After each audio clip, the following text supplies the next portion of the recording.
Imagine this. It's a foggy, really miserable morning in May 1876. Oh, yeah. Real atmospheric. Exactly. A line of cavalry marches out of Fort Lincoln into the Dakota Territory. And the weather is so thick that as the commander's wife, Libbie, looks back at the departing troops, she sees this bizarre optical illusion. Right, the mirage. Yeah, the weather conditions actually create a mirage, making the line of soldiers look like they're, literally marching off the earth and ascending directly into the clouds. It's what meteorologists call a superior image. Yeah. Basically, you have the severe temperature inversion, right? A layer of warm air resting over a layer of cold air near the ground. Oh, I see. Yeah, and that temperature difference bends the light rays downward, so objects on the horizon appear to be, like, floating up in the sky. Wow. It's this incredibly beautiful, almost ghostly image of these men ascending into myth. But then you fast forward just a few weeks to the aftermath of the Battle of the Little Bighorn. Right. The smoke finally clears, and George Armstrong Custer is found dead amidst this gruesome, unimaginable carnage. But, and this is the crazy part, he has a smile on his face. That contrast is just chillin'. Yeah. You have the mythical ascending heroes in the sky on one hand, and then the brutal, violent reality on the ground on the other. And that contrast between the glossy myth and the messy reality, that is exactly our mission today. Yeah. We are taking you on a deep dive to strip away those, pre-programmed Hollywood myths of the American West. We really are. And we've got a massive stack of sources to unpack this with for you today. We're looking at excerpts from Nathaniel Philbrick's phenomenal book, The Last Stand, plus historical military records like General Alfred Terry's actual telegram reporting the defeat. Yeah, the real primary stuff. Right. And we also have academic papers on the hidden symbolism of Mount Rushmore and internal archival data straight from the National Park Service. It's a fascinating cross-section of history. Taken together, these documents don't just tell us about a battle. No, they don't. They reveal how history is physically carved, how it's contested, and how the version we end up remembering is often a highly, highly curated product. Curated is the perfect word, honestly, because before Custer was a legendary martyr, he was a deeply flawed, hyper-ambitious human being. Oh, absolutely. There's this anecdote from our sources from 1867 that I just cannot get over. It perfectly encapsulates his reckless hubris.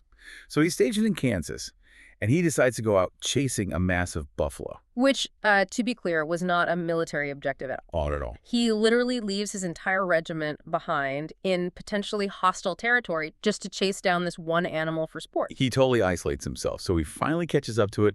He pulls out this flashy pearl-handled pistol. He's about to make the dramatic kill, and the buffalo suddenly turns. Right. So Custer's horse swerves in a panic. Custer desperately tries to grab the reins, accidentally pulls the trigger, and shoots his own horse squarely in the back of the head, killing the animal instantly. And the buffalo, apparently completely unbothered, just looks at him and wanders off.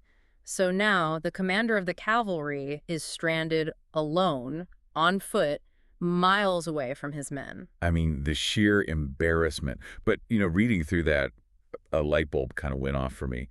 Custer is essentially the 19th century equivalent of a modern-day influencer. Oh, that's a good way to put it. Right. Like, he's utterly obsessed with brand management. He wasn't just doing things. He was constantly trying to curate how those things looked to his audience. And the sources show just how sophisticated his understanding of media actually was. He wasn't just writing letters back home.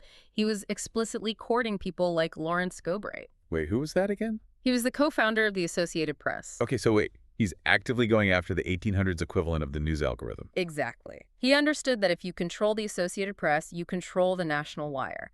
Your name is on the front page of every local paper. And he crafted this persona of the noble, tragic hero.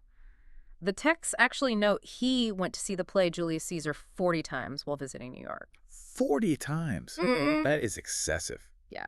He deeply identified with the character of Brutus, the honorable man standing up against tyranny. And his wife, Libbie, was basically his chief PR manager. She spent her entire life, well into the 1930s, aggressively writing books and spinning his legacy to make sure that heroic image stuck. She definitely did. But the archival reality of his actual politics, that's where the Brutus illusion completely falls apart for me. It is a stark difference.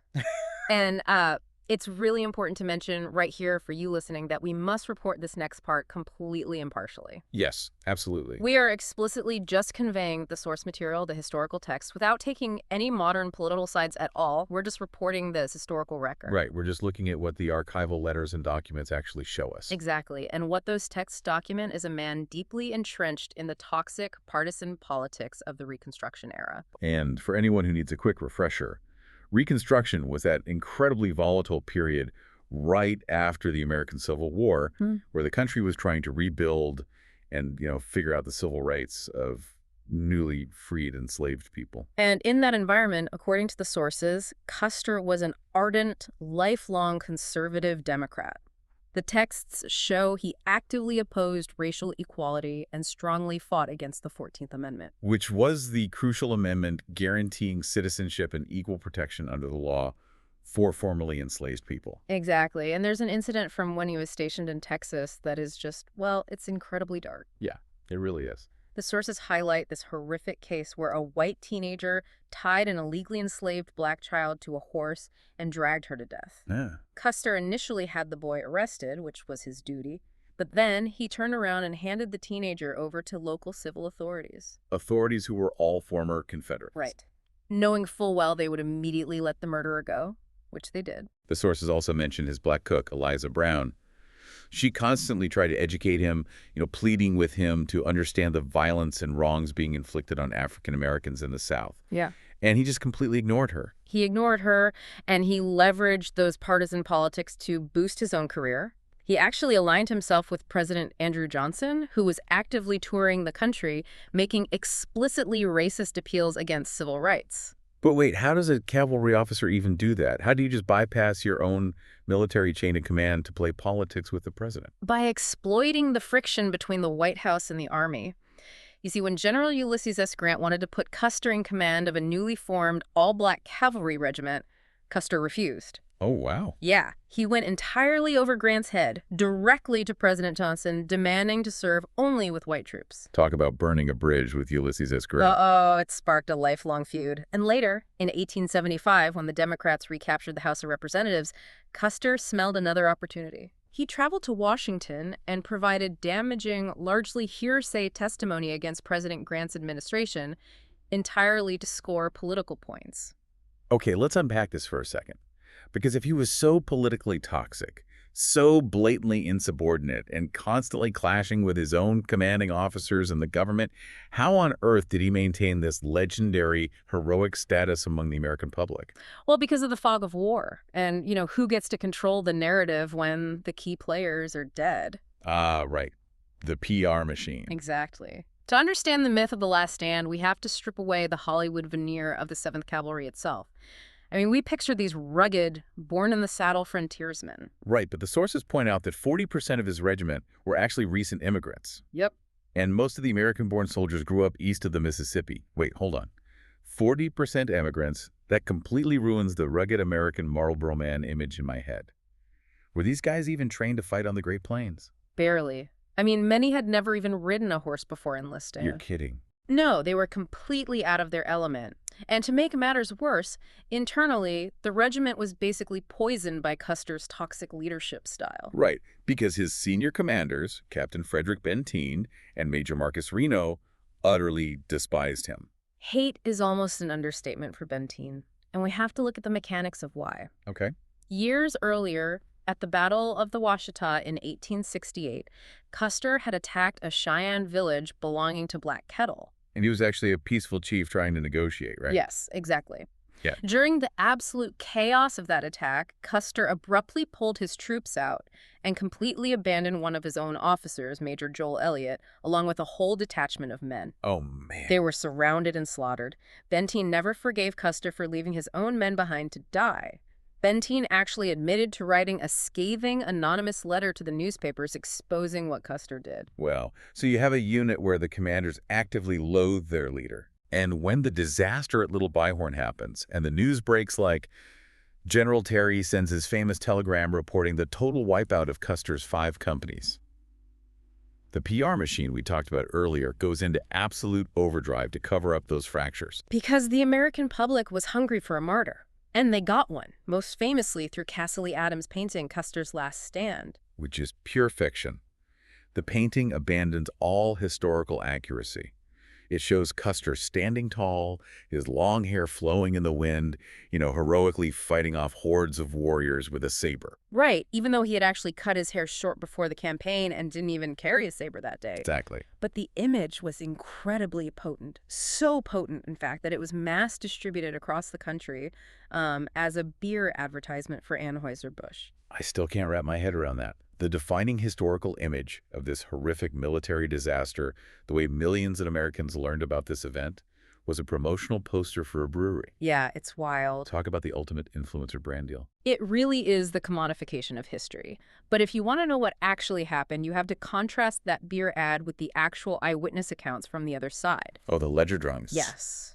In 1881, an army doctor commissioned a Minneconjou Lakota Sioux warrior named Red Horse to draw what he experienced during the battle. And Red Horse produced 42 incredibly detailed ledger drawings. And for those who might not know, ledger art was this style where native artists used the blank pages of accounting ledger books they acquired to draw these vivid narrative scenes. And these specific drawings by Red Horse are brutal. They show the raw, mechanical reality of war. I mean, you see blood spurting from casualties. You see the dust. You see Lakota warriors leading away captured cavalry horses. Yeah. But the most crucial detail in all 42 drawings, the one thing missing. Custer. He's not there at all. Completely absent. Because the Lakota and Cheyenne warriors fighting in the dust, the smoke, and the chaos of the battle had absolutely no idea who was commanding the troops. They were just fighting anonymous soldiers who had attacked their families. The irony there is just staggering to me. Custer, a man who literally wore custom-made, flashy uniforms with velvet trim, specifically so he would be recognized on the battlefield. Right.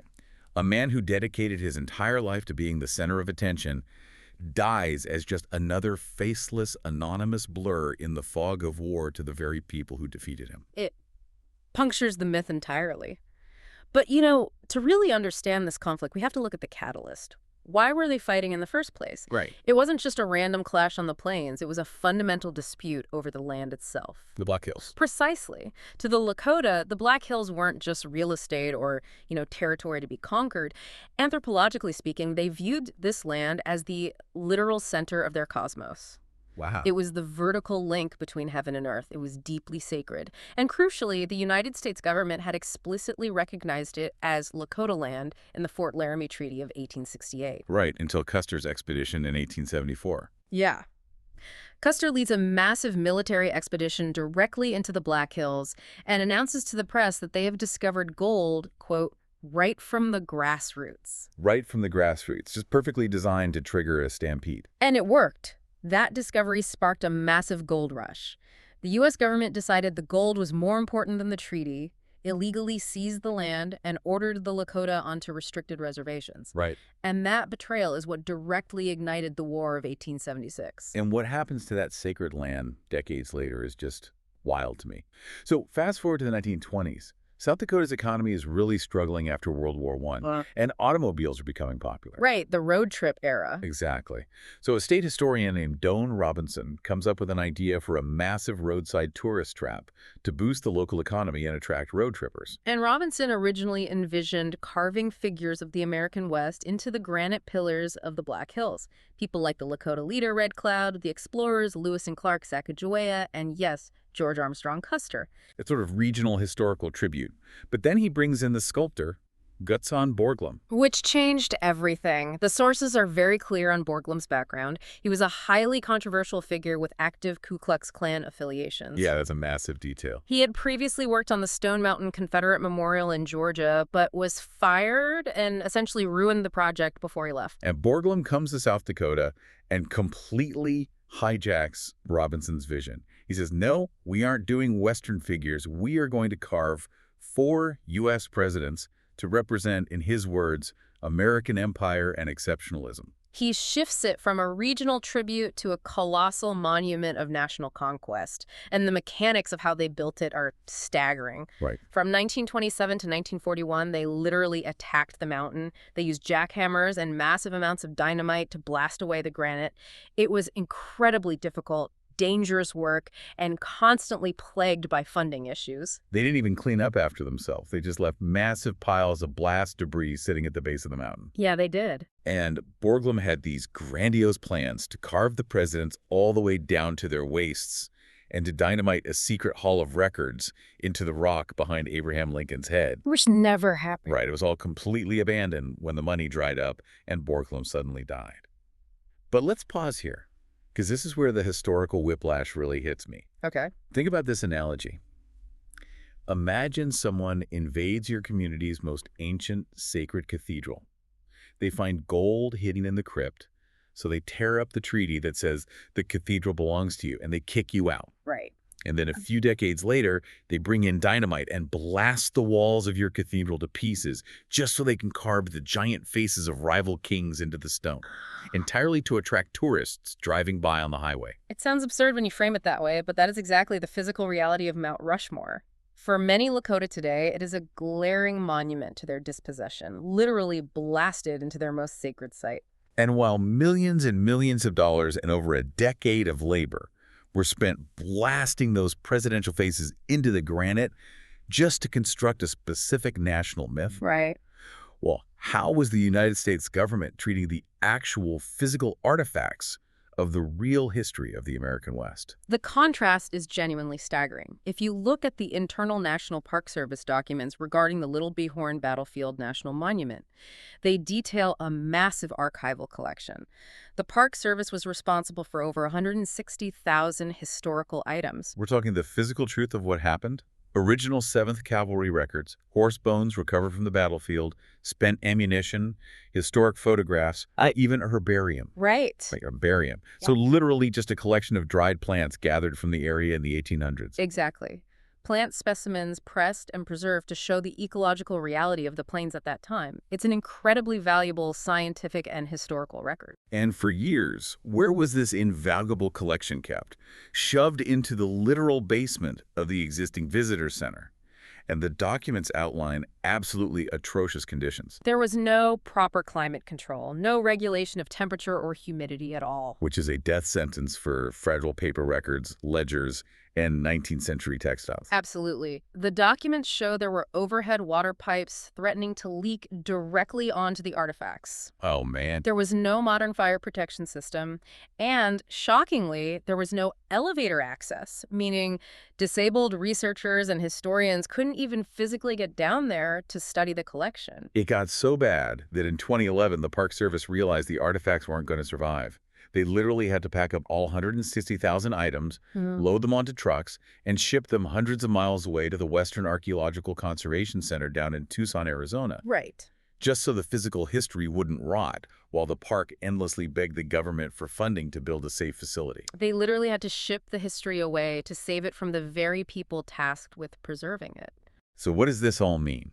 We have this massive national cultural obsession with the romanticized myth of Custer's last stand. Yeah. We put it in blockbuster movies, we paint it on beer advertisements, we literally blast mountains with dynamite to celebrate the empire that won the West. Yeah.